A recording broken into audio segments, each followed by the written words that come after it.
Americans from both parties are concerned that in Donald Trump's America, there's two systems of justice. One for Mr. Trump and his cronies, and another for the rest of us. But that can only happen if you enable it. At your confirmation hearing, you were asked, do you believe a president could lawfully issue a pardon in exchange for the recipient's promise to not incriminate him? You said, no. Not to what? That would be a crime. You were asked, could a president issue a pardon in exchange for the recipient's promise to not incriminate him? And you responded, no, that would be a crime. Is that right? Yes, I said that. You said a crime. You didn't say it'd be wrong. You didn't say it'd be unlawful. You said it would be a crime.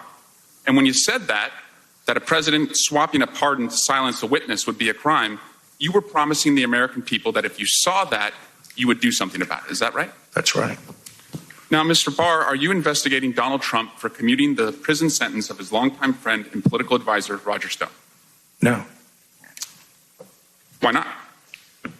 Why should I? Well, let's talk about that. Mr. Stone was convicted by a jury on 7 counts of lying in the Russia investigation. He bragged that he lied to save Trump's butt. But why would he lie? Your prosecutors, Mr. Barr, told a jury that Stone lied because the truth looked bad for Donald Trump. And what truth is that? Well, Donald Trump denied in written answers to the Russia investigators that he talked to Roger Stone during the time Roger Stone was in contact with agents of a Russian influence operation. There's evidence that Trump and Stone indeed did talk during that time. You would agree that it's a federal crime to lie under oath. Is that right?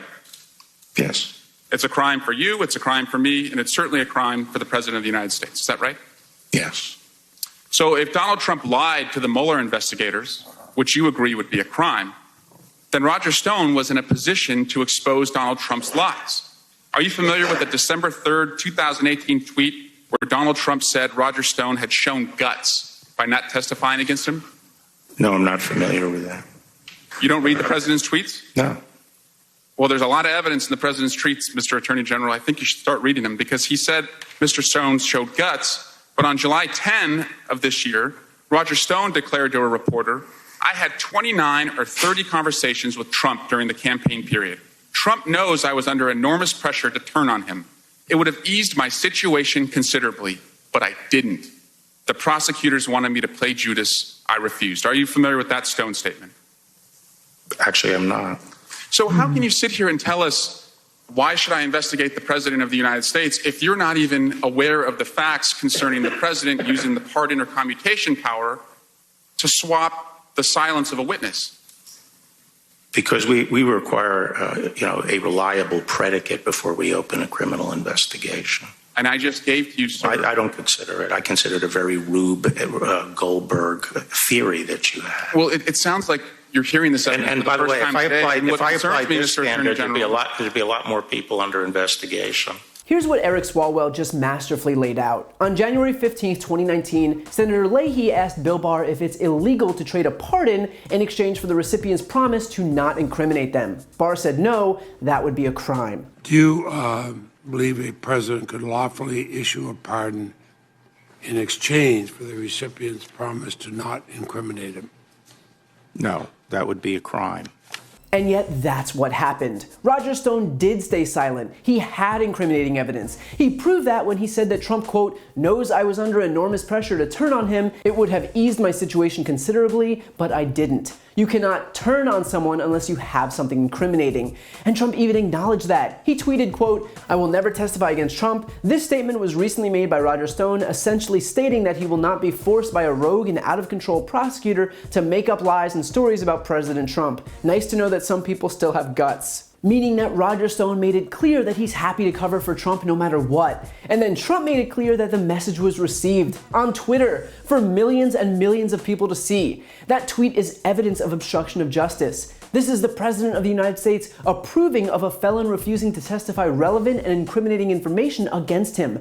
That is textbook obstruction of justice. Just because corruption is out in the open doesn't mean it's not corruption. Barr even told Swalwell that he's not familiar with that Trump tweet about Roger Stone. He says, quote, no, I'm not familiar. And yet the tweet is literally in the Mueller report. In fact, the DOJ was so familiar with that tweet that it initially redacted it before later unredacting it. And in case you need a refresher, the DOJ is led by Bill Barr. And by the way, that wasn't the end of these open lobbying efforts by Roger Stone. It wasn't just him basically admitting he had information with which to turn on Trump.